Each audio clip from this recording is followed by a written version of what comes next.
The world of work has changed massively since I started work, largely for the better, I have to say. Opportunities are greater now than they were when I started. There are people who've battled their way to the top, and that helps because it creates role models. I'd like to see more women at the top of organisations. I'd like to see more women all through organisations. The facts are that most women still prefer to be the people who bring up the children. And rather than step out of the world of work, if they can stay in the world of work in a really meaningful job on a part-time basis, if they so choose, then I think that would be an enormous help to women progressing through organisations. I'm loving my new role in zoology. I've reached a point in my career where I wasn't quite sure what I was going to do next, having run a couple of businesses already. I love watching young women and young men come into organisations and start to realise their potential. And an ability to help more and more people buy a sofa they love, but also help more and more people into finding roles where they can grow and flourish. That's what's great about working in retail businesses, watching so many people deliver and find potential they never even knew they had. And I think that's personally really exciting for me. I never, ever set out to be a CEO. I just went from one job to the next. So I became a store manager and I was really excited, and then became an area manager, and I just was plodding through the ladder that exists within retail when my line manager at the time, a chap called Richard Baker, said to me, "You do realise you could run a business one day?" And I was like, no, I couldn't. And he went, no, you can. You might choose not to. I've never forgotten him saying that.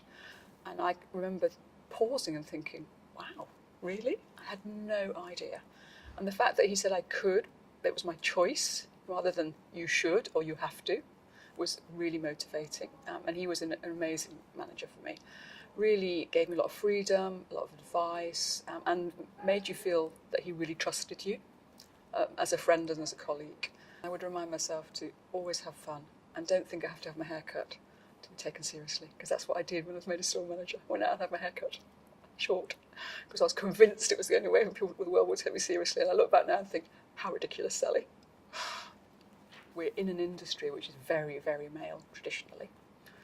And we have to swim upstream. Well, we're not an organisation that's afraid of swimming upstream. We do it on lots of other things. So we just need to work a little bit harder, a bit more encouragement, a bit more proactivity, and looking within our organisation and finding talented women to balance the mix. So we get a really healthy balance. That's what I'm striving for. Hard work, determination. I think people who think it is an easy way of getting there are wrong. You have to really want to do it, and there's nothing wrong with not wanting to do it. There's lots of other things in life you can do. There are people who will say a CEO should only live in the future and really high-end stuff. I personally don't subscribe to that. I think you become distant from the organisation you're running. It's a good question. I think the proudest moment was probably doing Women in Work Commission for Tony Blair in 2004 through to 2009.